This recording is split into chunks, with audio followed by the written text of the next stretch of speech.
70, you know, only. So, And 454 big block turbojet, nonetheless, 450 horsepower came from the factory. Yeah, this is Chevrolet's, if you want to call it, King Kong. Well, I had to slow him down a couple of times. He was spending money like crazy. Well, you know what? These things cost a lot of money. Yeah. You know, labor is not cheap and parts is not cheap, and it's okay to take breaks. Two beautiful black Corvettes here. We've got Jimmy's 57, and then there's a racing Corvette. The reason that is here because it made a significant impact on me and my journey with cars, and I'll tell you that in just a minute. With my display here at the show, I am joined with Ron and Chris. How's it going, you two? Good. How you doing?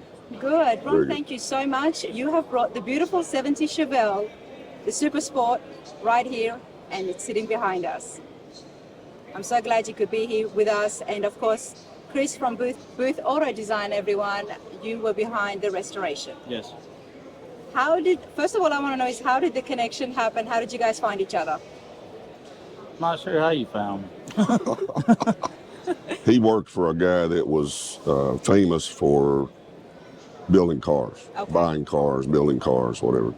And I stopped in their shop, and he and his boss came out to my place and looked at it. We came to an understanding, and about that time, he started his own business. So we switched gears. Nice. And he did the whole thing. And it did the whole thing. Now, Chris, when you went over to have a look at the Chevelle, what was this condition at that time? Pretty rough. The front cap was off, the motor was out of it, and the interior was pretty rough and stuff. So, but it was the wrong color. It was the wrong color. What is the wrong color? What color was it?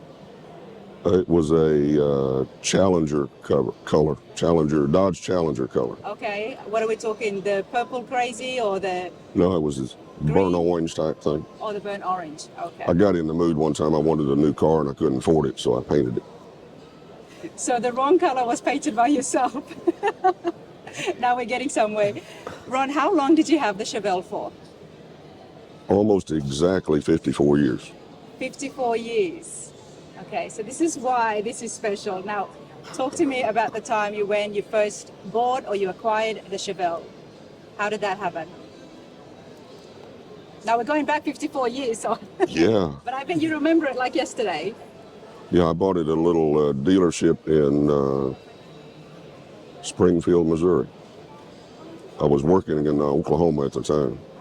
I had a 66 Chevelle. Okay.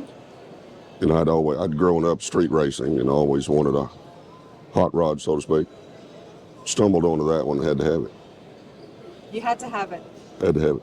Had to have it. Drove it as a family car for several years, and then parked it, put it up, and saved it. Now, because you had the 66 Chevelle, you obviously were into the Chevelles and you knew what was happening.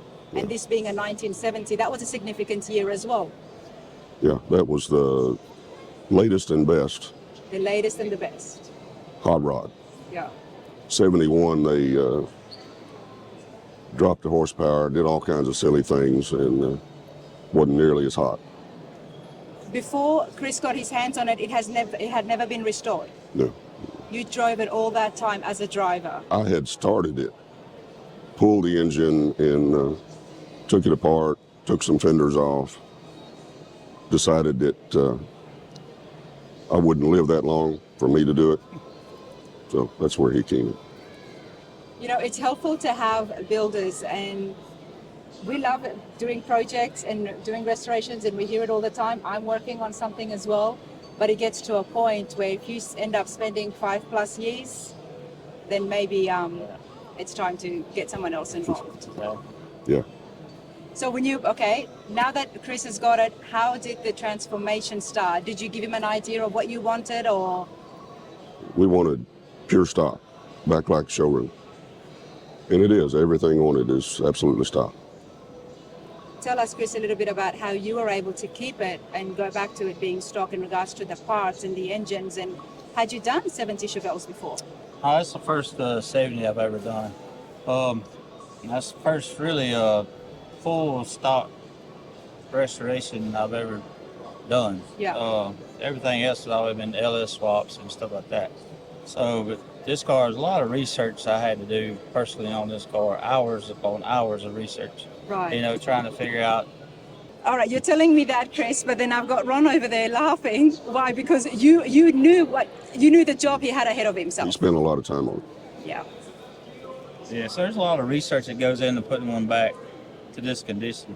You know, so putting the right stripes on the drive shaft and doing the right decals on under the suspension and all that. You know, it's like there's a sticker on the frame that's upside down because the chassis went in upside down through the assembly line, and whoever put the decal on it, Yeah. that's how they stuck it on there. When it flipped over, you know, it's upside down. And you I mean, kept to those, yeah. even those minute details as well. You know, and so I sent the radio off, all the gauges off. I sent the brake booster, master cylinder off. I sent everything. We restored the seat belts, the factory seat belts. We restored all their chrome, sent it off to Dan Spots, and had it already done. Oh man, we look. It's got the real tires on it. They're not from Coker tires. These are actually by Spies tires. And we were on search like I guess a year or so, and finally found a set up here in Tennessee. And so we went to the extent, you know, to go to that extreme. And Found them in Shoddy Daisy, Tennessee. There you go. You know, it's interesting that I hear this because the Chevelles are so popular. We love them. We see them all the time. And there are so many ones that have been restored. And it comes down to, okay, what has more value? You have three red, beautiful Chevelles. Which one has the higher value? And then it comes down to those details and the research that you guys put into building this back to complete stock, because the Coker tires is very popular for any person restoring the Chevelles. And we have seen that before. yeah, and I mean, nothing against Coker tires because I use them all the time on other projects. But we were just trying to find the real thing. And so just a lot of time invested in that. And then, you know, it's the factory console, it's the original console, it's the original dash, it's the original steering wheel, steering column. I mean, we went through and, I mean, everything I could do that was still belonged to this car. I mean, it's got all the factory trim, everything that we done. You know, we tried to keep it from doing as many as aftermarket parts as we could to make it still original, the number matching to this car. You know? Wow. Even the shade of black in the engine compartment. You know, The so shade of black in the engine compartment had to be the exact one, the exact code that came from the factory. and that's the factory hood hinges. I sent those off and had those restored, and you know, so I mean, it's just all the way down, every detail I could think of, you know, is what we It's so easy to get aftermarket parts. Oh yes, And there are so many great options out there. right. It's so easy, but then there is that effort that it takes to actually get all that done. You know, booth auto design, if anybody's out there, I don't know how you do it, Chris. A lot of work. It's a lot of work, but if you do have a rare car, or if you've got a classic that needs to go back to looking exactly the way it was from the factory, Chris, I believe you're the person who's going to go and do that research. What did you use? What was one of your sources for people at home who've been, you know, working and they cannot afford to go to a shop?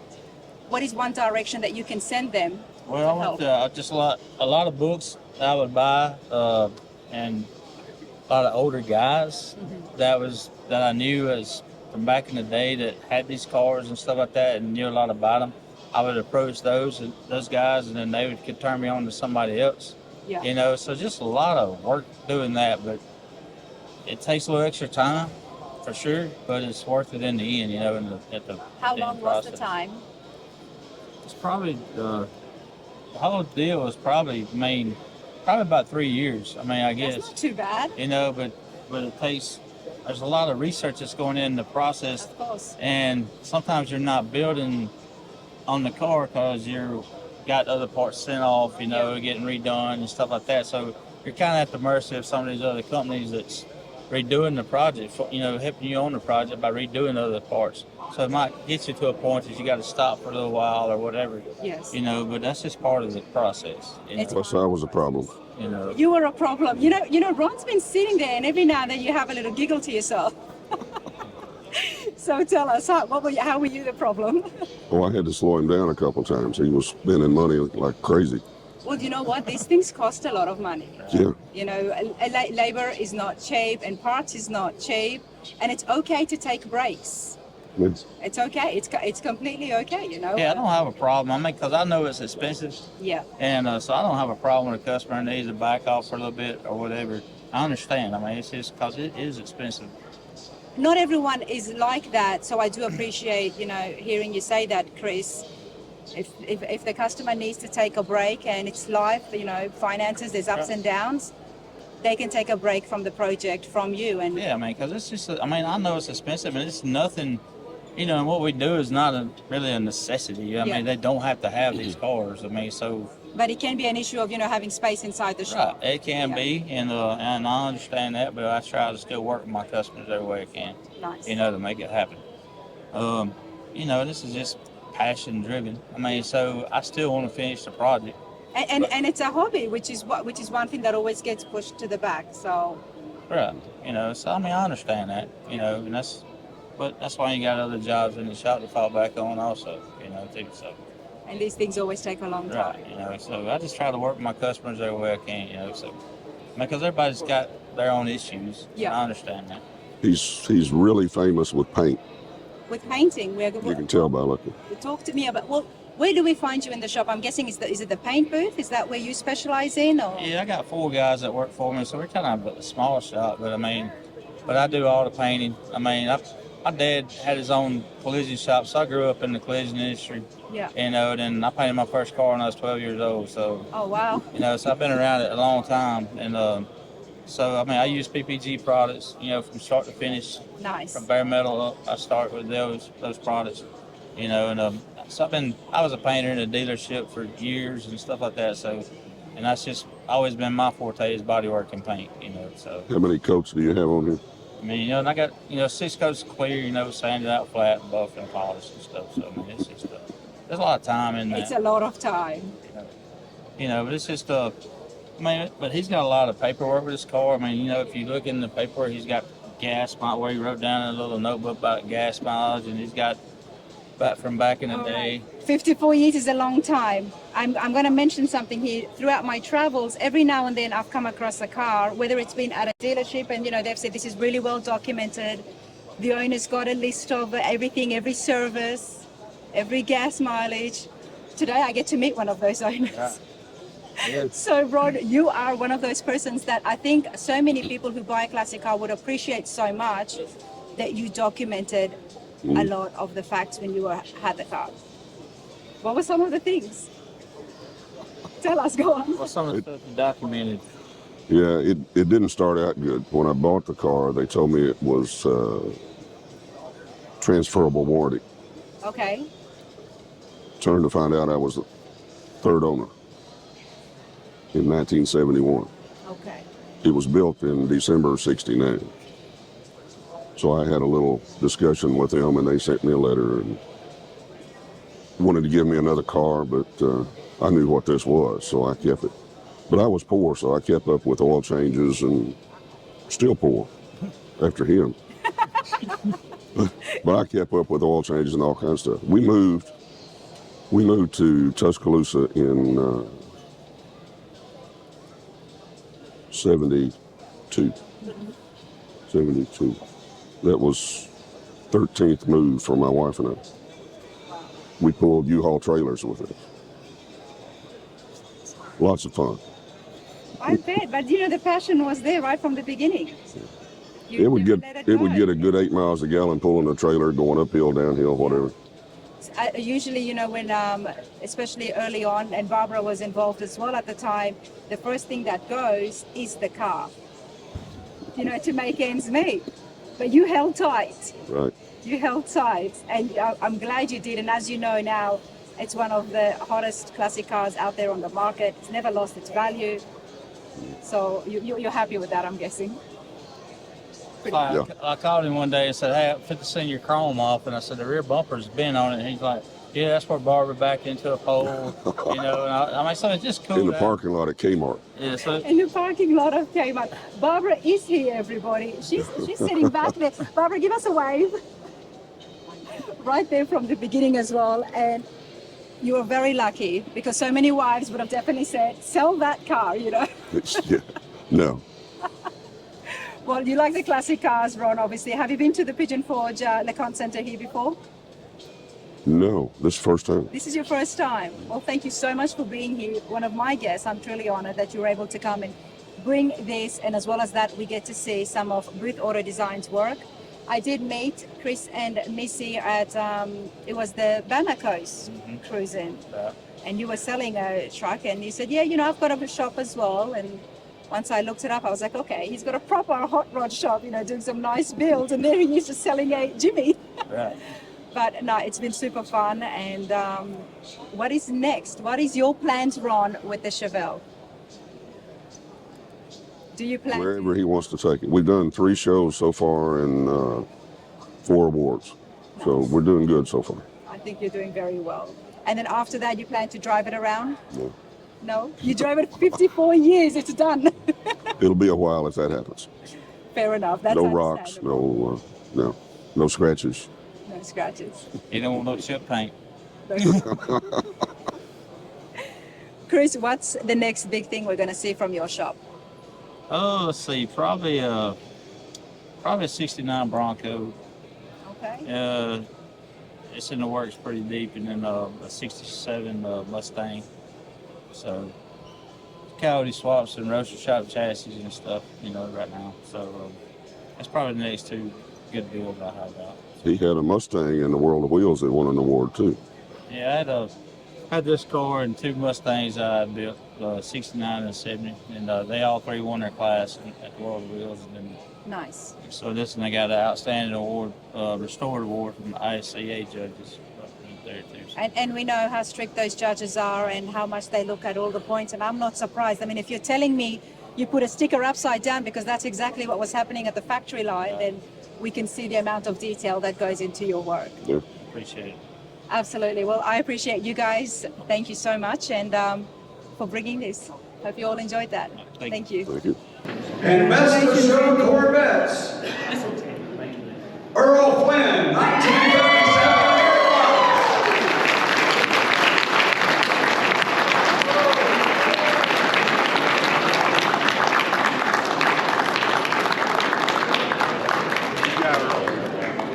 All right, we need Taylor. To meet some more of my special guests here. I love the Corvettes, whether they're modern day or classic. I do like the classics a little bit more. And there's 2 beautiful black Corvettes here. We've got Jimmy's 57 and then there's a racing Corvette. The reason that is here because it made a significant impact on me and my journey with cars. And I'll tell you that in just a minute. We've got the whole family here. How's it going, everyone? Great, have a great time. Great. Thanks for having us. Thank you, Jimmy. How are you all enjoying yourself at the Corvette Expo? Yes. Great time. Really, great time. Good time. Good show. You might remember Jason and Greg from Bowling Green. Bowling Green, Tri-5 Nationals, where we had a look at Dale's racing Corvette, the 57 Corvette. I'm never going to forget it. You know why I'm never going to forget it? Because before seeing your Corvette, I had no idea what an airbox was.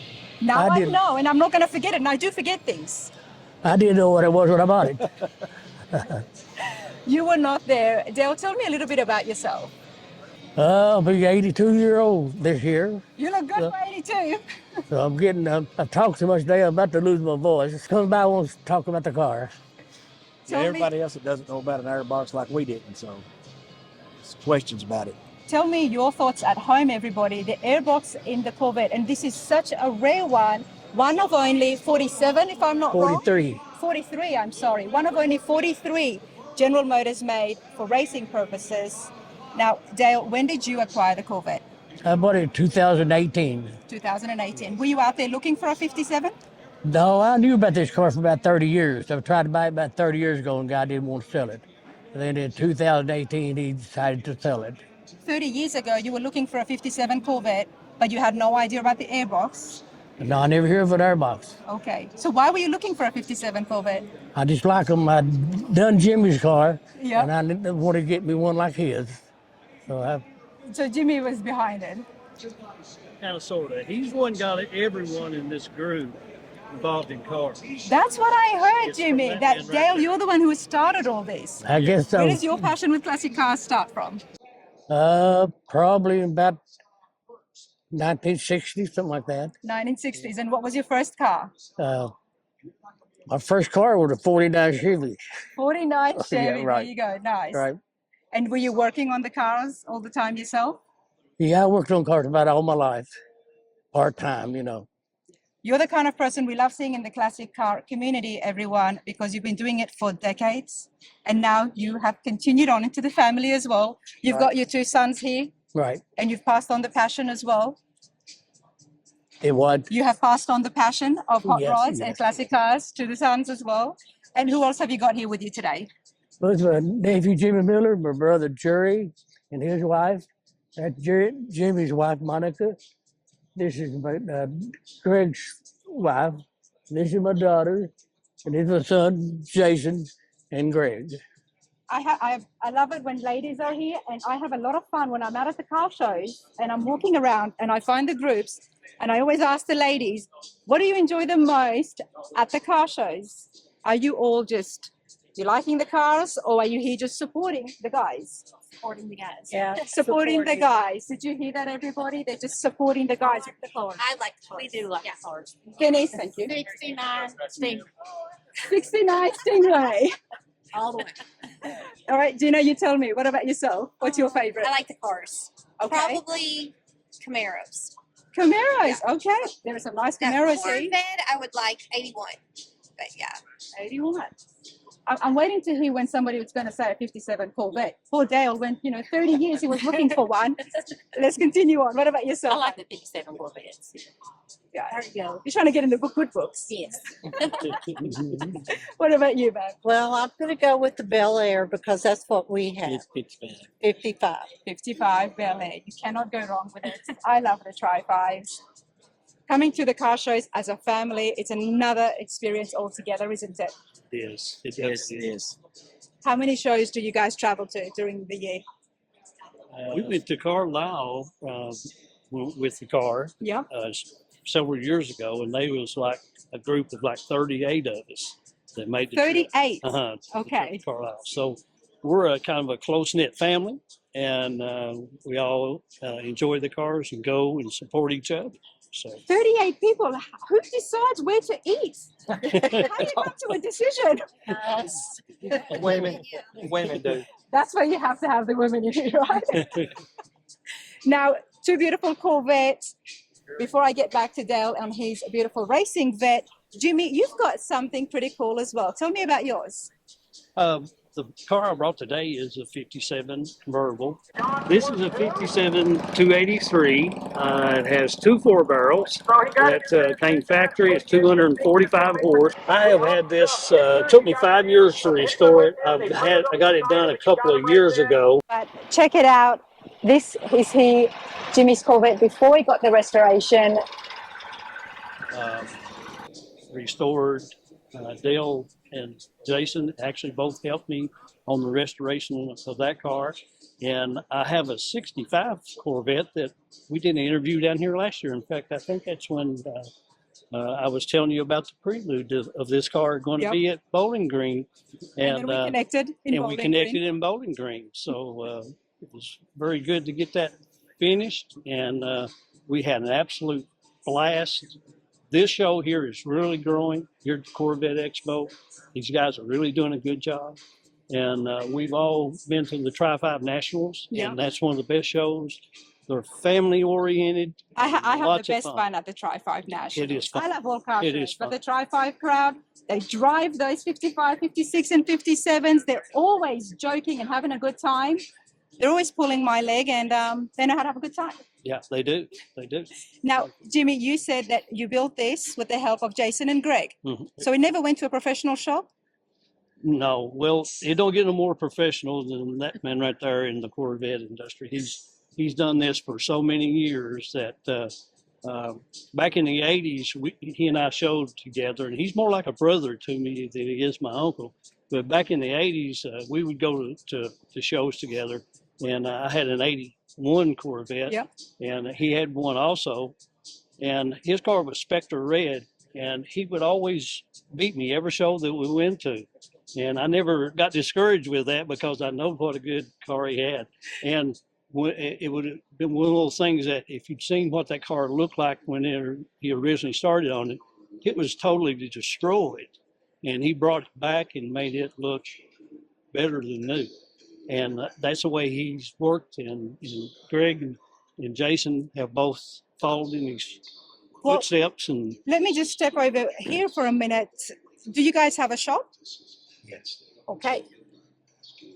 We're going to have to make this work, everybody. I've got one mic here and a lot of lovely people here. Now tell me about the shop. Dale, originally when I asked you, tell me a little bit about yourself. You never mentioned a shop. Did you open the shop up initially yourself? Yes, we did, yeah. Okay, what did you name it? Not really, J&D Auto Body. J&D, just for the initials. Yeah, but Jason and Dale, J&D. Nice. Yeah. And now, Jason and Greg, you are doing a lot of the work inside the shop. Is this advertised? People can find it with the website or social media, or is it just word of mouth? Word of mouth. We don't do no advertising at all. You don't do any advertising. Well, so now it's getting over to 30,000 people on YouTube. So yeah, might do a little advertising. Where are you all from again? What's the location? Irvin, Kentucky. Irvin, Kentucky. J&D Hot Rods, J&D Restorations. Auto Body. J&D Auto Body. And do you just focus on body, or do you do paint and interior, mechanics? We do paint and mechanics. And get the seat covers usually by Mike Horn. Okay. That's a lot still. Yeah, he's very good on it. He did Jimmy's and this one here too. But we did the engine and all the paint work ourselves. Nice. Are you guys working on something right now? Not right now, but we're getting ready to start on a 92 Z28. A 92 Z28. I like it. The 90s, you know, they are becoming classics now. I'm joining the classic market, so. But that's awesome to know. And I had no idea that a shop was operating. So I know you don't advertise it, but people around in Irvin, Kentucky, if you've got a project or if you're halfway through it, give these guys a call, because these Corvettes are fantastic. They're absolutely brilliantly done. And I was very surprised to hear that it was done by Uncle, but now it makes sense. Pretty much it was a professional shop. It is a professional shop. Absolutely. The airbox in the Corvette, Dale, I'm so glad that Jimmy was able to find me and connect me with your car, because like I said, I had no idea about it. But now we have all learned what the airbox is. So I want you to tell us and our viewers a little bit about the airbox. I think you will do it a lot more justice than me. Okay, they built 43 of them back in '57, and I think there's only like 15 of them left. Would you mind walking with me to the engine bay? This is the airbox, and it kicked cool air up front, come back, it channels through the inner fenders, down to the rocker panels, and the cool air goes through the rocker panels to cool the rear brakes.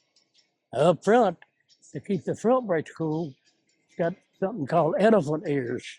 Elephant ears? Yeah, big wide scoop like inside there. It collects cool air and keeps the front brakes cool. And the airbox is responsible for that as well? No, that's what's called elephant ears. Okay. It's up front there. That's a different thing the altogether. Front brakes, right. For the front brakes. I didn't know that either. So the airbox definitely puts the air in to cool the drum brakes at the time. Right. We still got drum brakes on. You still got drum brakes. And it's got another outlet over there. Just a radio heater delete. Don't have no heater. That's the black pipe? That goes through the other side. Right. Through the right rocker panel. Keep the other side cool. And it comes through here from the airbox. Right. Tell me about is the elephant ears? Am I understanding that correctly with your beautiful accent? That's what they're called. Yeah. Elephant ears, okay. They're inside there. Just a big rubber scoop that catches air to keep the front brakes cool. It's got a big brakes. The brake drums on that car are $15,000 a piece if I needed them. But wow. Yeah. Well, you better be very careful with that. That'll be quite an expense. Oh, yeah. Now, General Motors did this to race the Corvettes in '57. What was happening, do you remember, at that time that they were trying to make a mark for themselves in the auto world? No, I really don't No. really know. No, man. Because obviously it was all drum brakes. And They at the all time, drum brakes. yeah, yeah.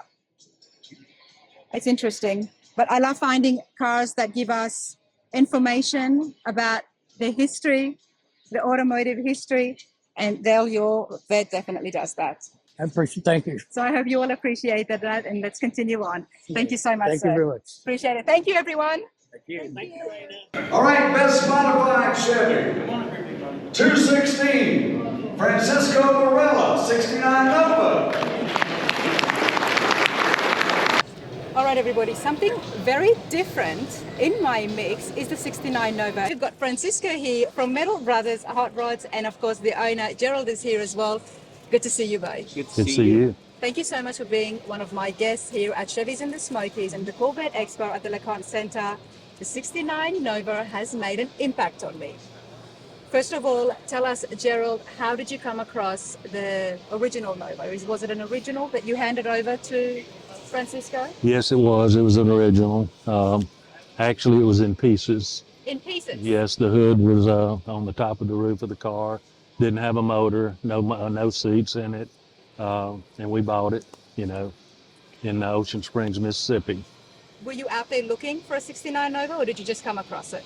Well, I was looking for a Nova, and I couldn't find one, and I bought a 72 Camaro and had another guy painting it in Ocean Springs. And this man walked up to his shop, and he had this Nova that he wanted to sell. And my son and I walked around there and looked at it, and we bought it. By this time, you had already bought the Camaro. Yes. Which you just came across while you were looking for the Nova. So Yeah. now you've got two projects happening. Well, yes. Yes. Hopefully the Camaro's finished. Oh, so that's not finished yet? Yeah, the Camaro is. Yeah. Oh, the Camaro is finished Yes. as well. Okay. Yeah. But the 69 Nova, you're out there looking for it. Why, Gerald? Where is your connection with the Nova? Well, in high school, it was just a car that it was pretty popular with the kids and stuff in high school. Back in the days in the '60s, we just liked them. And I had a friend that had one, and I just loved the body style of the Novas. The body style. Yes. Now, obviously, doing a restoration, and now in today's day and age, where so many things have changed as well. Did you know the direction you wanted to take? Well, with Fransisco's help, yes, I had a say, and I told him that I wanted it to be just neat and sleek, just plain. I didn't want flames or anything like that on it. I just wanted to let it speak for itself, You actually used the word plain. Yes. Well, Fransisco, congratulations, because you have accomplished that in a brilliant way. Some people may call the 69 Nova plain, but it's a nice plane where it still makes its presence. Yes. It's been done so well. Thank you. Metal Brothers Hot Rods, everybody. Fransisco, tell us a little bit about the shop. We just specialize in a lot of muscle cars. We do a lot of Camaros. We have been doing Novas. We're doing a couple of Mustangs. We do a little bit of everything, from LA swaps to a brake job, just about anything you need. Had you worked on a 69 Nova before? Yes, we did. It was actually a 70, which is same body style. We did one for a customer about 6 years ago. Okay. And back then I used to not like the Novas. And then we started working on that one, and then I started loving the Novas and everything. It's so interesting you say that. So then we got this one, and I wanted to do a couple different things and everything, and he was open for all the ideas, and we just went with it. I love that. Fransisco, you said you were not a fan of them, and I'll have to be honest, everybody. You've seen my journey on the channel. When I see something, it excites me. I go towards it. The Tri-5s, the trucks. Sometimes it can be a bit repetitive, and I love the Chevelles and the Camaros. But I have to be honest, Gerald, and I hope I do not offend you and other Novas lovers at home. The Nova is not one that I have always stopped at. I've noticed it, and I've just walked away. And I said, okay, for the first time, and I thank you for this, and to Fransisco as well, because I guess it shows about the skills that goes into the build. For the first time, I spent such a long time with a Nova, first at the parking lot, and then again here I love everything about it. It is simple. I do not think it's plain. But it's simple and it's sleek. It is so sleek. You've done that, and you have changed my opinion of the Novas. Well, good. It's good. Good. Accomplish something good. Yeah. And that's the first time that this has happened, where that's why you guys are here as part of my special guest. The first time ever that a classic car has changed my opinion after it has been modified. I love the stocks, but this has been modified. Let's talk about that, Fransisco. Tell me about some of those modifications. We went with all the 3-speed suspension. We have a whole subframe and a 4-link suspension on the back with a 9-inch Ford rear end. We tucked the bumpers. We modified all the trim to make everything fit the way it's supposed to. And we shaped grip rails, and we were just going for nice, clean, simple. I love that, because folks at home can appreciate that. Hearing it from a builder, there's a lot of minor details that you've done, small, a lot of work, but still it's small. It's not you've widened the body and changed the entire body style, but you've made those small touches and changed the overall look and made it look more modern, yet still keeping to the classic feel that obviously Gerald loves. And drivetrain, again, we're coming back to the drivetrain. And one of the other builders that we've got here in our bunch is Carl from Garrets Rod Shop. And he also mentioned how much focus these days is on the drivetrain. Gerald, did you give any inputs into the drivetrain, or did you just let Fransisco take the rein? I let Fransisco take the rein on that. He convinced me to go to the Detroit speed, and all frame on it. Sure did. Well, you cannot go wrong with the Detroit speed suspension. No, he wasn't sure at the beginning, so we started with the subframe. We bought the subframe, and then a couple months later, so what are we doing for rear suspension? Yeah. So then we ordered rear suspension, and we just went a little bit at a time. Yeah. Yeah, because he wasn't too sure about the way he wanted to go with it. He just reeled me in a little bit at a time. So. Just a little bit.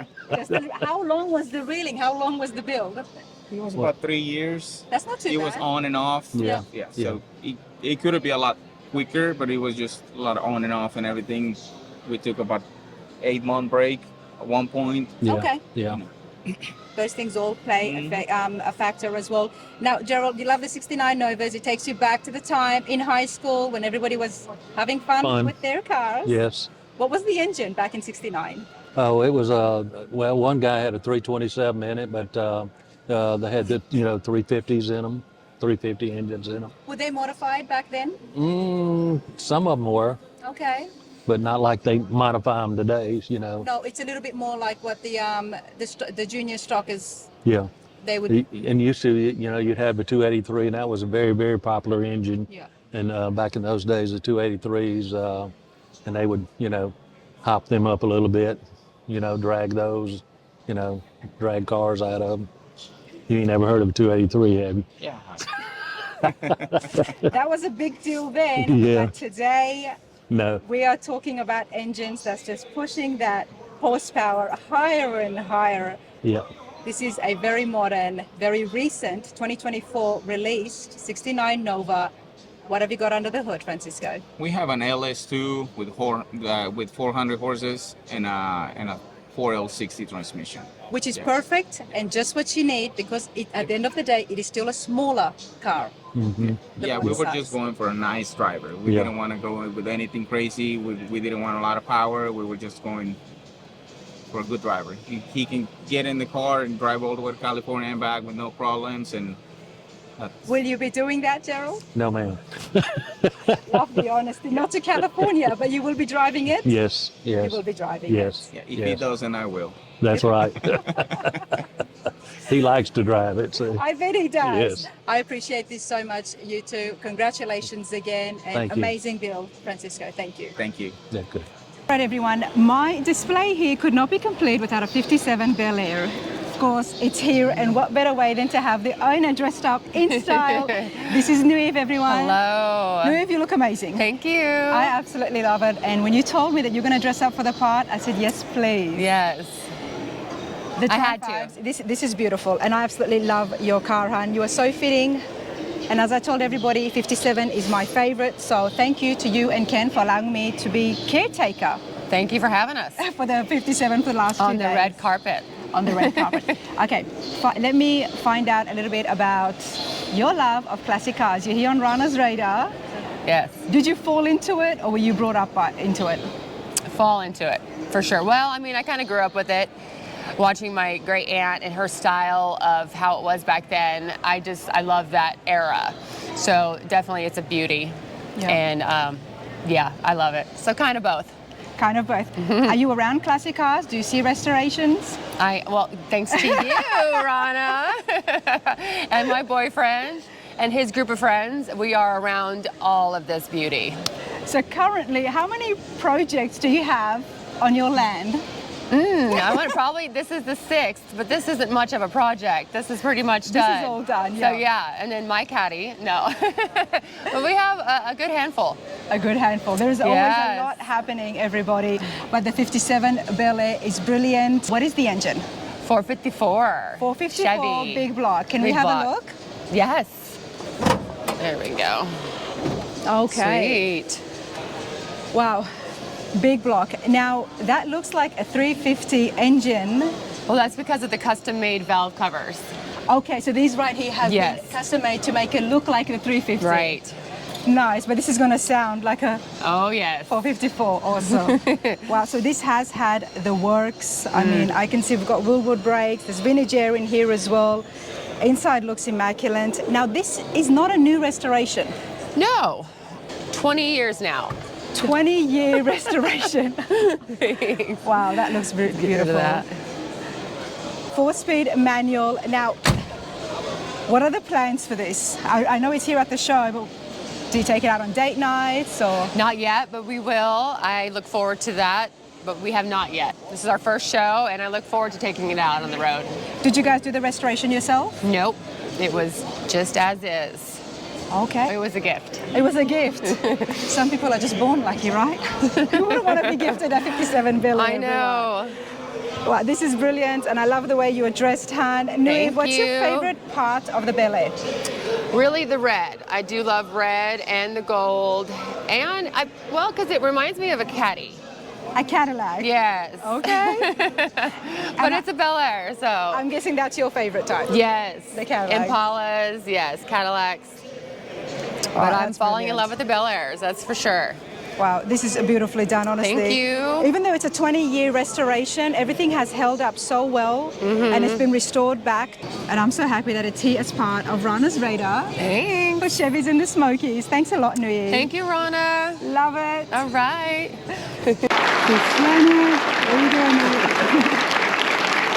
Let's continue on with the fabulous 6 that is here as part of Rana's radar at Chevys in the Smokies. I'm here with Carl from Garrets Rod Shop. Carl, good to see you again. You too.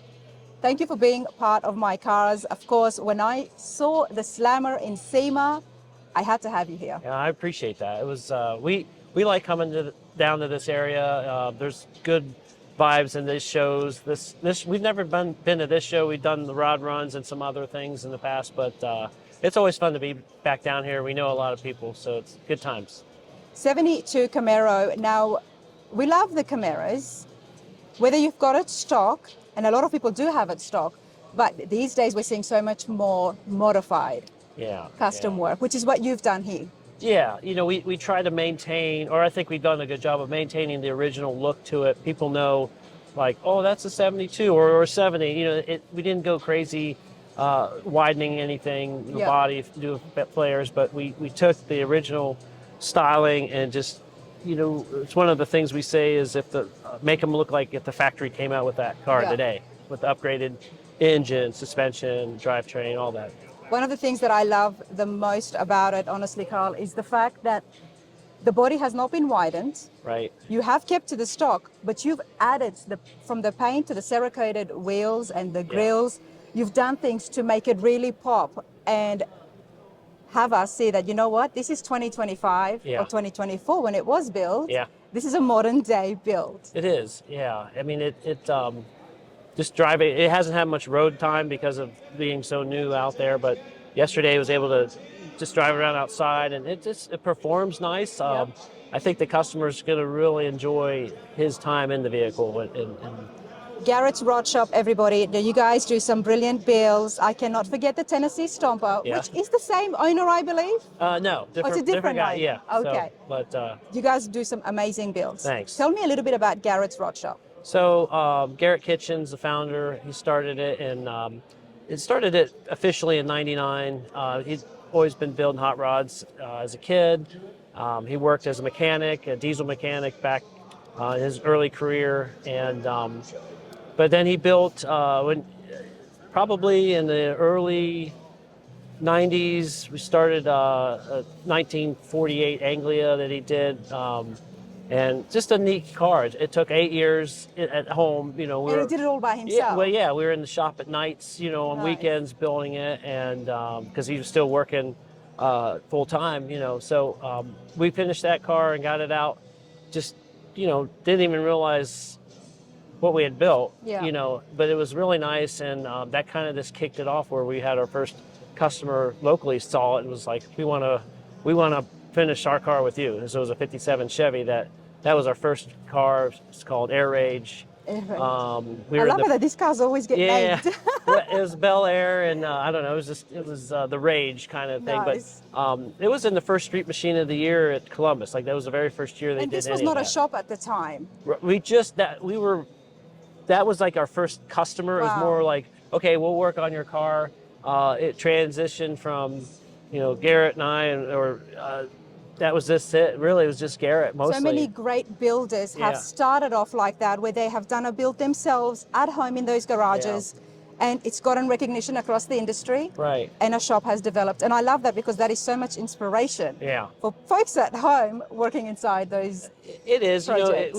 he started. You know, their house. My parents' house was a 3-car, you know, garage. It was attached, and we realized though, you know, when the neighbors' garage door, their side of their house was all like a purple primer dust from, you know, doing some paint work in the house. You know, it was like we probably should move the shop to somewhere not so you know, just because you could hear the grinding going on at midnight in the neighborhood. So that was it was time to move. But luckily, so my family is own a 30-acre farm in Columbus area, which is kind of, you know, it's probably one of the last farms that actually is. To be able to have that much land. Yeah. And that's where Garrett's Rod Shop is in Columbus, Ohio. Yes, it's at that facility there. But the shop that we ended up building there was an old chicken coop that we converted into it was a 20. It's a 20 by 30. So ladies and gentlemen, what you see behind me right here, this came from a chicken coop. Chicken coop. No, it was a 20 by 30 building, and it made the 3. You know, it was like the Taj Mahal compared to the house garage. So, but in about the early 2000s when Garrett finished that other car, and he got to thinking like it's time to expand. You know, and so, you know, now we're up to 20,000 square feet and 9 guys working, and it's a good thing. You know. Where did you see the biggest change when you were working on hot rods, and as the shop grew, you started to obviously experiment with different muscle cars as well? Yeah. What were some of the biggest changes that you appreciated, I guess? Sure.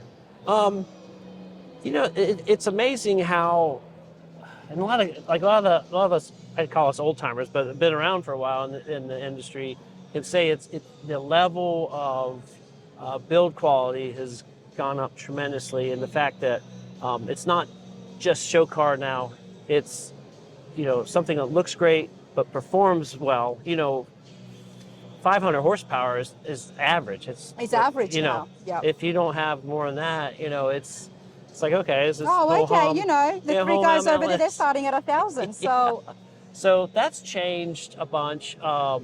More emphasis is getting onto the drivetrain. Yeah, but still looking good. Still good.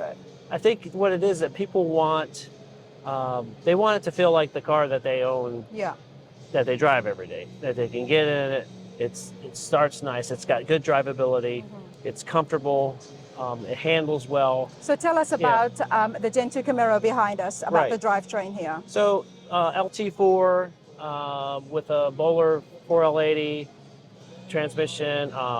We went as far as using all the GM, like the Camaro's radiator fuel system. So this car thinks it's a modern Camaro. You know, it's got all that technology in it. Yeah. And so that makes it real smooth. And what suspension have you got involved? So this is all Ride Tech's. They're Ride-Tech. coil suspension. So we did some modifying on the front frame, and it was just the direction that we were going at the time.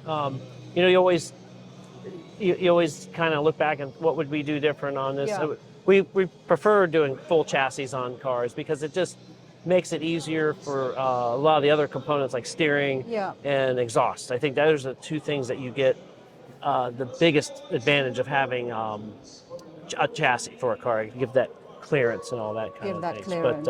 But anyways, it works great for this car. The Ride Tech suspension is super stiff. I mean, it's like being in a go-kart. This thing has no roll, but it still has good feel to it. It's not like driving a fruit wagon. But you want to be able to feel it. Yeah. It's a muscle car at the end of the day. You want it to. You do not want to be gliding. No. You want to be able to feel that steering wheel. So I appreciate that. Yeah. I appreciate that a lot. Big wheelwood brakes, you know. That's what I was going to ask you. Yeah. Do tell us about the wheels because they stand out and they're my favorite feature of the car. And I think I've mentioned this to you before. Yeah. It's a Forge line. I forget what style of wheel. We go through so many parts. I was saying that earlier. Yeah. You know, we have 7 builds going right now, so I forget all the parts that were on this car. But the gold and black, how did that come about? We had a guy named Don Viestra who does some design work for us, and he kind of made some renditions. Okay. And he brought the gold, and the customer saw it right away. He's like, I like that. Like, and then matching it with the grill, front grill, and then just little hints of gold throughout, but not making it a big focus, but just, you know, how many Gen 2 Camaros have been built and Camaros in general, like it's a lot. So to do something. You've made yours stand out because we have seen so many Camaros, and especially when I'm looking around at cars for sale, they're very popular. We see them everywhere, and they're beautiful. It's come in stock, they're beautiful. What I appreciate the most about yours is you can tell, like you said, that it's still a Camaro. Yeah. You stuck to it, yet you've made it stand out. It looks brilliant. Thank you. Yeah. So many small details. What is one modification you'd like to share with us? On the front end, we did. You notice the headlights. There's the running light. They're kind of originally like side by side. So we just brought it down lower below the bumper, the split bumper, and that's one of those subtle ones because a lot of people are like, "What year?" And then it starts to confuse them. Like, "What year is this?" You know, because 70 had like a lower light. Yeah. But just things like that is what you kind of strive for as a builder. A very small change, but it has made a significant difference. And it was a lot of work to do that. You know, it's not just. There was a lot of work to do that. That's the key, is to make it look like it was effortless, but the time to do it. And then just in the rear, we did a rear fuse, had the exhaust come out the back pan and rear diffuser, just kind of carry that front and back theme. You have to do that. Like somebody had never built a car before, they'd ask what's the main thing, is like have a theme throughout the car that kind of flows from front to back. If you start making a lot of different shapes and all over the place, it kind of blotches it up. But carry those themes throughout the car, and you can do it. I appreciate that, Carl, and that's why I'm so happy that you are here as part of my party, I'm going to call it. We've got a whole range of different people here who are working on their cars themselves, and the builders, in my opinion, it's so essential to have you here because we get to hear a little bit more on what happens and what are some of those changes that you're able to do in the shop, and hopefully inspire people at home to make those changes on the builds, because we can't all afford to go to those hot rod shops, and many folks are working at home. Right. And so I value that input. Things that come out of people's garages. Absolutely. And, you know, we kind of forget that. Like all of a sudden we'll be at a show and who's this person? Home builder, you know, and they do amazing work. So, but that's how we've all kind of started doing it. So it's no wonder. So. Love it. Carl, thank you again. Oh, you're great. Appreciate having us. Let's continue on, everyone. All right, everybody, my group could not be complete if I did not have a couple of muscle cars. I've got 2 Chevelles. One of them is the beautiful 1970 Andy's black Chevelle right over here, Super Sport. Big block 454 engine in there as well. The car looks immaculate. We're going to get to that in a moment. Let's find out a little bit about Andy. Dude, how's it going? Doing good. Doing good. Thank you for being part of my part here at Chevys and the Smokies. Tell me about yourself. Well, I'm Andy Ferguson, south of Nashville, right there in Spring Hill, Tennessee. Work for the GM plant there. We make the Cadillac Lyrics. Okay. Tool and die maker there. So got some background on cars and stuff, so I always wanted a muscle car. Had a couple of cars that was pretty nice, and then we sold them and bought this car and been working on it for about 3 or 4 years now. So. And you've been working on it just by yourself? Well, no, Glenn Randall, one of my best friends right there with a Nova, he helps me a lot on it, and the guy that painted it, Jamie Cooper, has helped me a lot on it. So. But it's a home build. No, it's not a home build. It's not a home build. No. Well, you three have been working on it. Well, help me out. The car was done when I bought it. Rick Nelson is a Chevy Chevelle restorer. Okay. He restored the car, and the guy he restored it from, Ford, his dad passed away and needed to sell it to buy his dad's collection. So I bought this car from him. To buy what collection? He had his dad's collection. We had like a bunch of old cars, but his dad passed away and they were going to sell the collection for money. So he sold this car and bought his brother out to keep his dad's cars. This was his pride and joy, but he sold this car to buy his brother's part out so they could keep all the cars that his dad built when they was growing up. I love that. You never know the stories that but that's come just about. cool. I mean, because, cool.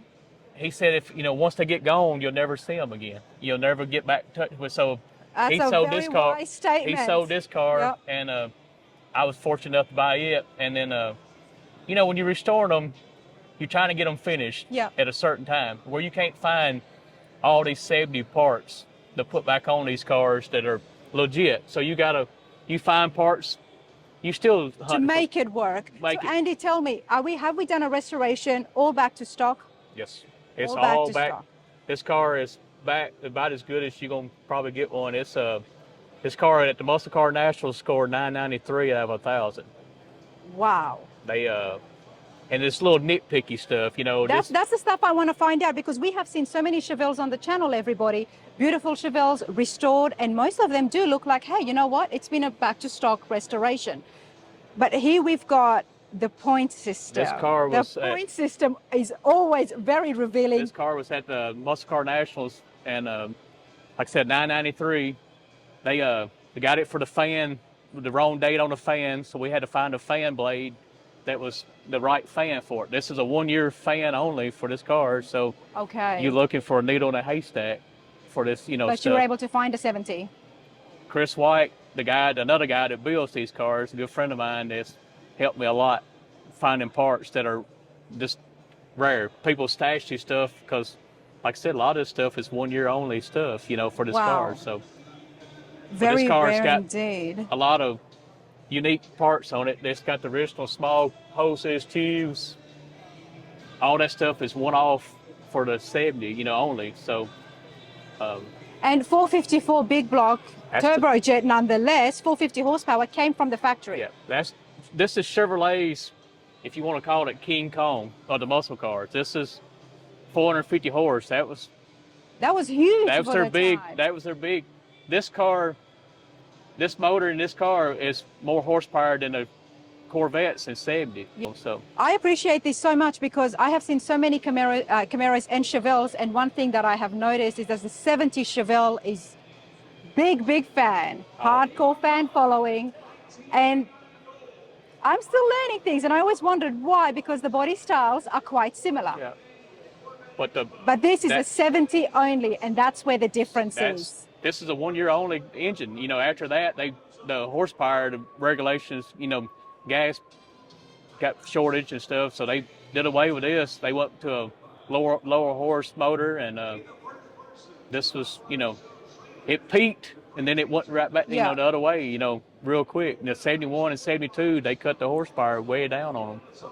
This is the kind of classic that I don't like to talk too much about money and stuff, but it is those investments that just never goes down. These cars are unbelievable what they're bringing.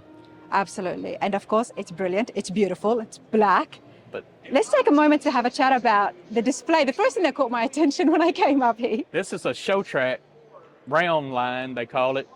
They don't make them no more, so you got to find them used. And it's a neat feature to get the car up off the ground and show it off the bottom of the car and stuff. A lot of people at home will ask what I asked is, how do you get the car on this? So please tell me again. It's got a ramp right here that you put. It's got a ramp goes right here, and that side's so low you just back the car up on it, and then when you get up on it, you just take that ramp off, and it's. You've got great driving skills to be able to back that onto that little small. Well, I had literally help. this small. I had help.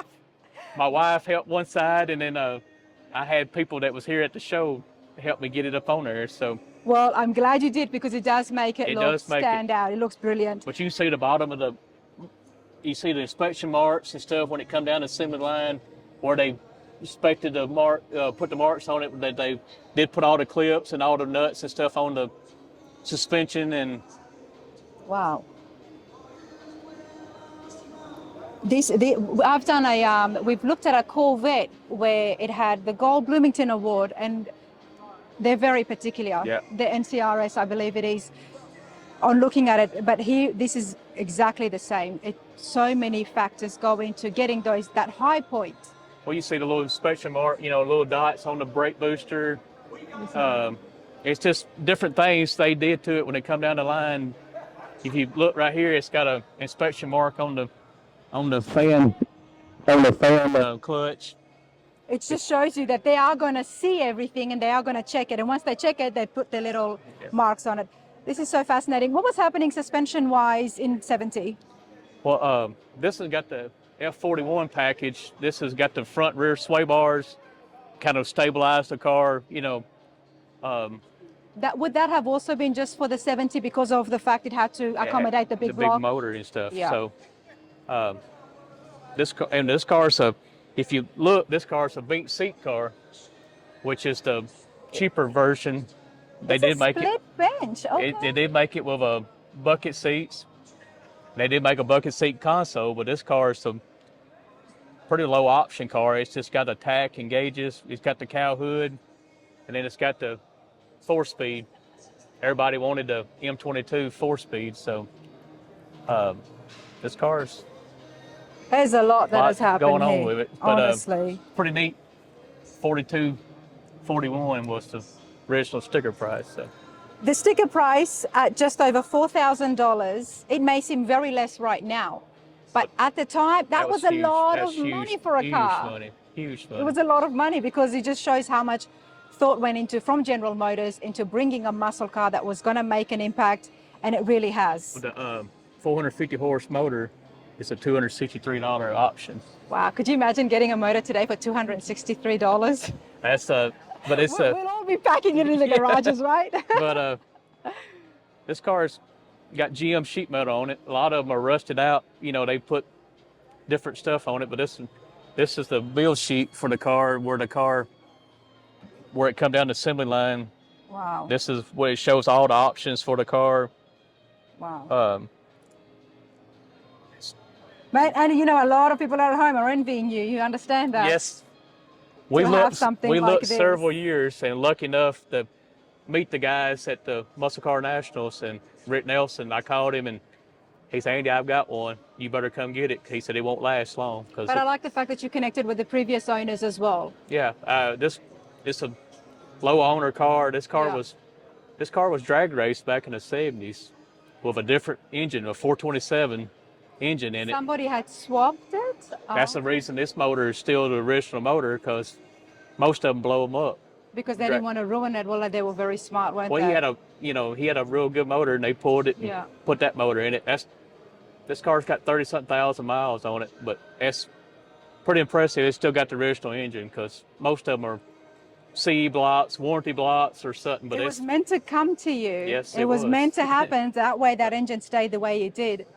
But this car was so new at Morales Chevrolet, and that's a dealership. That's a really good condition of just the paper as well. Well, I had a guy make them up. You had a guy make it look like this? He does it. Look at the detail that goes into by these car guys, everybody. You've actually made this look vintage. Yeah, look. But that's where the car was so new at Morales. If you look right here on the build sheet, Morales Chevrolet. Wow. So he was able to duplicate their logo, and it's just stuff that you put with it just to make it talk about. It's pretty good. So Oh, I love it. And people have been admiring this. So I'm super glad that you've been here as part of my 6, so people at home can have a look at it and learn more of exactly what was happening in 70, especially Yes. when we get one that is so numbers matching. Thank you. It's like I said, I like it with the hood and all down on it, shut up. I think it looks good, but everybody wants to see the engine and trunks and stuff. So it's I'm glad when you've got something like this, you've got to have those mirrors. yes, ma'am. I like it. It's one of my favorite muscle cars bet you ever. do. It's one of the favorite muscle cars they make. So And that's what the wheels would have been in 70 as well. that's the original set of wheels. They're all date coded for the car. They're very different. See, the Buick had the same wheel, but theirs was chrome instead of from the factory. It was a chrome wheel. hmm But see, that's got a trim ring on it that pops on and off. So I thought they would have been aftermarket just because it But is a bit that's the original. flashier, That's the like, original wow, wheel for the car. okay. And they're 14s. You see a lot of the Chevelles, they put the bigger tires and wheels on them, but that's a 14-inch wheel, just like it comes from the factory. So That's how you know, because the people like to put those big fat tires, I myself included. But you know what? When something is this beautiful, you cannot molest it. You it's cannot hard to touch believe 450 horse on a 7-inch wheel. You take the Corvettes, they're 700-800 horsepower. They're on wheels 12, 14 inches wide. But that's a 14/7. Well, you got to give it to General Motors. They knew what they were making. Yes, ma'am, they was. They were not worried, and it goes into the build quality. But I'm super glad this is here. Andy, Thank you so much. amazing car. Appreciate you. Thank Love you. it. Thank you.